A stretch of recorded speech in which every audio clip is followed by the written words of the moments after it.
अपन नजरिया, जातीय आंकड़ों का खेला वेला कब तक? बिना किसी आधार के किए जाते हैं मैनिपुलेट ये आंकड़े। चुनावों से पहले जानबूझकर फैलाए जाते हैं ऐसे आंकड़े। राजनीतिक पार्टियां भी इन आंकड़ों की अंधी दौड़ में।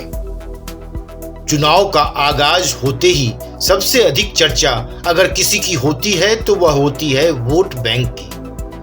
उसमें भी जातीय समीकरणों की चर्चा तो कुछ ज्यादा ही होती है। अलग अलग प्लेटफॉर्म पर अलग अलग डेटा प्रस्तुत किया जाता है कि इस जाति का वोट बैंक इतना है और उस जाति का वोट बैंक इतना है। यह डेटा ऐसे मैनिपुलेट किया जाता है जैसे यही सच हो, और राजनीतिक पार्टियां भी उसी हिसाब से वोट बैंक को टारगेट करने लगती है। जो वोट बैंक उनके विचारों से मेल नहीं खाता, उसके पीछे भी भागने की कवायद शुरू हो जाती है। हम यह चर्चा इसलिए कर रहे हैं क्योंकि देश के सबसे बड़े राज्य उत्तर प्रदेश में अगले साल चुनाव होने हैं और यहाँ की पूरी ही राजनीति जातीय समीकरणों पर टिकी हुई है।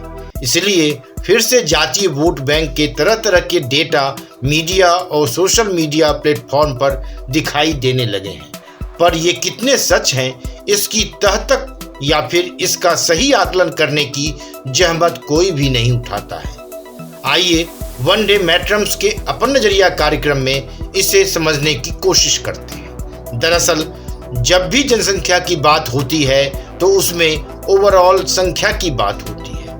मतदाताओं को भी संख्या के हिसाब से ही काउंट किया जाता है। हाँ, उसमें महिलाओं और पुरुषों का डेटा अलग अलग जरूर दर्शाया जाता है, पर कभी भी जातीय आधार पर डेटा प्रस्तुत नहीं किया जाता है। तो ऐसे में सवाल उठता है कि चुनावी मौसम में जो जातीय डेटा दिखाया जाता है वह कितना सच होता है।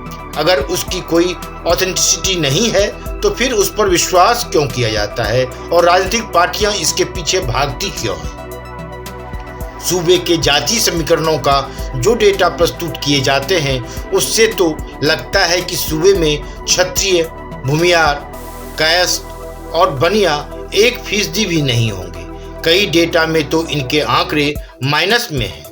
इन आंकड़ों के हिसाब से यहाँ जो भी इन जातियों का होना बताता है वह या तो सरासर गलत है या फिर वह ब्राह्मण होगा जो अपने को क्षत्रिय, भूमियार, कायस्थ या वैश्य बताता है।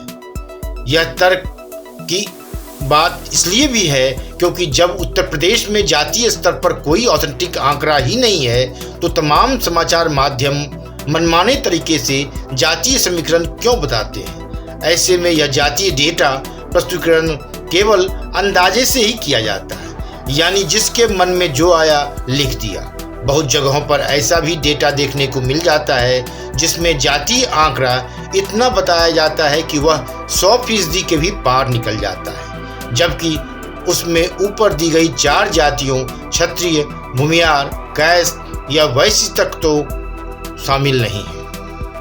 मजे की बात यह है कि बिना किसी आधार के बताए गए डेटा को लिखने वाले भी बिना सोचे समझे उसे पब्लिक डोमेन में डाल देते हैं। इसके पीछे की एक ही वजह समझ आती है कि एक फर्जी आंकड़ा जनता के बीच उछलता रहे और राजनीतिक दलों में ज्यादा जनसंख्या वाली जाति की अहमियत बनी रहे। यूपी में अगले साल 2022 में चुनाव होने हैं, लेकिन यहाँ अभी से यह प्रयोग सफल भी होता दिख रहा है। सारे दल ब्राह्मणों को हाथों हाथ ले रहे हैं। यहाँ तक कि दलितों की नेता मायावती भी ब्राह्मणों पर डोरे डाल रही है। शायद उन्हें ब्राह्मणों से नजदीकी बढ़ाने पर कुछ उम्मीद की किरण नजर आ रही हो, क्योंकि सो कॉल्ड डेटा के अनुसार यूपी में दलितों की आबादी 15% और ब्राह्मणों की आबादी 14% को जोड़ने के साथ ही 54% पिछड़ा वोट बैंक और 20% मुस्लिम वोट बैंक किसी भी दल की किस्मत बदलने के लिए काफी है। अगर इन आंकड़ों पर गौर करें तो सवर्णों की आबादी 19 से 20% के आसपास मानी जाती है, लेकिन इसमें 14% ब्राह्मण बताए जाते हैं, यानी शेष 6% में क्षत्रिय, भूमियार, कायस्थ और बनिया सहित अन्य सवर्ण हैं। पर ऐसा डेटा मैनिपुलेट करने वाले यह भी गुंजाइश नहीं छोड़ते हैं कि अगर इस डेटा को जोड़ेंगे तो यह 103% पहुंच जाता है। ऐसे में यूपी की जातीय समीकरण को 100% लाने के लिए इन चारों जातियों को मिलकर 3% अपनी तरफ से उधारी में देनी पड़ेगी। अब 3% के घाटे में किसका कितना हिस्सा होगा, यह सबसे बड़ा सवाल है। इसके इतर यहाँ सवाल विश्वसनीयता का भी है, लेकिन अपनी चमक बनाए रखने वालों के लिए यह मायने नहीं रखता है, क्योंकि उन्हें अंधी दौर में शामिल राजनीतिक पार्टियों में अपनी कोरी धाक जो बना के रखनी है। Bureau report, one day matters.